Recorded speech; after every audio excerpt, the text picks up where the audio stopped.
نور رمضان میں خوش آمدید ناظرین، اور ہمارے پاس جو مہمان ہیں ان سے ہم اب ذرا واپس ہماری ٹاپک کی طرف آتے ہیں، کیونکہ جو مغربی معاشرہ ہے نا، اس کی اخلاقیات کے اوپر بہت سی باتیں کی جاتی ہیں کہ بڑی زبردست اخلاقیات ہیں ان کی، اور یہ سب کچھ ہوتا تھا، مگر جب یہ ایکسٹریم فائل نکلی ناظرین، اس کے بعد سے پھر سب چپ ہو گئے۔ اب کوئی نہیں اٹھا رہا ان کو، ہے جن کو بہت زبردست کہتے تھے آپ، کے بڑا زبردست معاشرہ ہے۔ اب جو اس کی حقیقت سامنے آ گئی ہے اور کھل گئی ہے تو سب چپ ہو گئے۔ جو لبرلز تھے وہ بولنا بند ہو گئے۔ اس پہ بات کرتے ہیں، یہ دیکھیں نا۔ بسم رب محمد کریم علیہ الصلوۃ والتسلیم، آپ نے بڑی صحیح سمت میرا اشارہ کیا۔ اب آپ دیکھیں نا، وہ جو کئی برسوں سے دنیا بھر کے سامنے مسلمانوں کو غیر تہذیب یافتہ ایک اخلاقیات کی بنیادی جو سوجھ بوجھ ہے اس سے آری قوم کے طور پر پیش کر رہے تھے، اور جن کے نزدیک یعنی مسلمانوں کا اولین تعارف اور حوالہ یہ ہے کہ یہ اپنے علاوہ کسی اور کی بات کو سننے کے لیے قائل نہیں، کسی اور کے وجود کو برداشت کرنے کے لیے قائل نہیں، جن کے اخلاقیات انتہائی پس درجے پر پائی جاتی ہے۔ اب وہی لوگ جب ان کا اپنا کچا چٹھا دنیا کے سامنے کھلتا ہے تو ہمیں یہ پتہ چلتا ہے کہ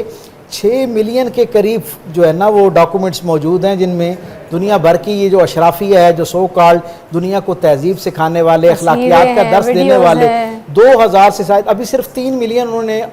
جو ہے نا پبلش کی ہیں، پبلک کی ہیں، اور ان میں سے آپ دیکھیں کہ 2000 سے زائد ویڈیوز ایسی ہیں جو آپ اپنی فیملی کے ساتھ بیٹھ کے نہیں دیکھ سکتے۔ یعنی ویسٹرن اسکالر یہ کہنے پر مجبور ہو گئے ہیں کہ ان کا احوال یہ ہے کہ آپ اپنی فیملی کے ساتھ تصویریں ان میں کوئی دکھایا بھی نہیں جا سکتا، وہ بلیک کر دی تصویریں انہوں نے۔ اس کے ساتھ جو ڈاکومنٹس ہیں وہ ان کی تعداد کو 1,80,000 کے قریب فوٹوز ایسی ہیں جن کو پبلش کرنا جو ہے وہ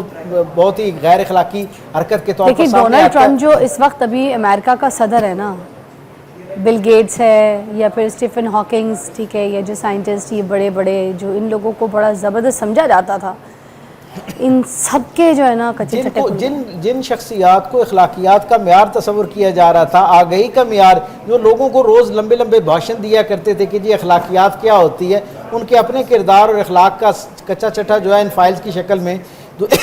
دنیا بھر کے سامنے آ گیا۔ اور آپ پھر ایک اور اس میں بات یہ دیکھیں کہ نہ صرف یہ پہلو، بلکہ دوسری طرف ان کا عالم یہ ہے کہ یہی جو موصوف ہیں مسٹر جیفری جو ہیں، ان کا اپنا عالم یہ ہے کہ وہ ایک بہت بڑے سرمایہ دار تھے، بہت بڑے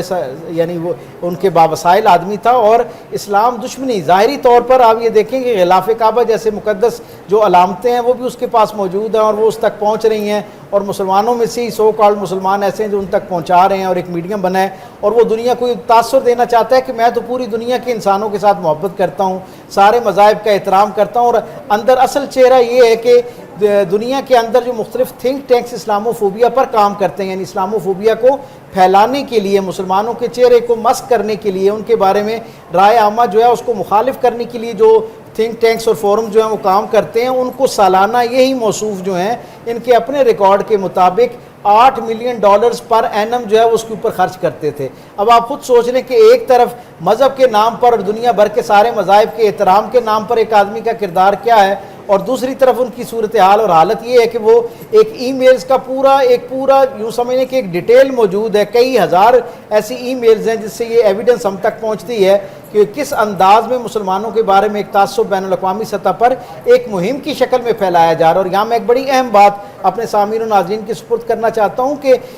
یہ جو انٹرنیشنل اشرافیہ ہے نا، بین الاقوامی سطح کی جو اشرافیہ ہے، اس میں صرف ویسٹ کے لوگ ہی موجود نہیں ہیں، دنیا کے بہت سارے اور مؤثر ممالک کے بہت نامور لوگ جو ہیں وہ اسلام دشمنی میں مسلمانوں کے خلاف جو ہے اس مہم کو جو ہے وہ بڑے بھرپور طریقے سے چلانے میں، جو آدمی اپنی زبان استعمال کر سکتا ہے وہ اپنی زبان استعمال کر رہا ہے، جو اپنا کیمرہ استعمال کر سکتا ہے وہ، اور جو اپنے وسائل استعمال کر سکتا ہے وہ وسائل استعمال کر رہا ہے۔ اب جب اسلاموفوبیا پر ہم بات کرتے ہیں تو امریکہ میں وہاں کے تھنک ٹینکس جو ہیں اور ان کے نوجوان ان سے سوال کرتے ہیں کہ آپ نے سب سے زیادہ اسلاموفوبیا پھیلایا، اور نتیجہ یہ ہے کہ سب سے زیادہ اسلام آپ کے یہاں پھیل رہا ہے، اس کا سبب کیا ہے؟ اصل وجہ یہ ہے کہ اس خوف کو اور نفرت کو پھیلانے پر جب لوگ اسلام کو جاننا شروع کرتے ہیں تو انہیں پتہ چلتا ہے مسلمانوں کے ہاں تو ایسی کوئی بات نہیں ہے، ان کے ہاں تو گھرانے کی سطح پر رشتوں کا تقدس، احترام، ساری چیزیں موجود ہیں۔ نتیجہ یہ ہے کہ پھر آہستہ آہستہ لوگ اسلام کے ساتھ جڑنا شروع ہو جاتے ہیں۔ دن مناتے ہیں ہم لوگ، ٹھیک ہے، تو اس کا کوئی فرق ہے، اس سے کوئی پڑتا ہے؟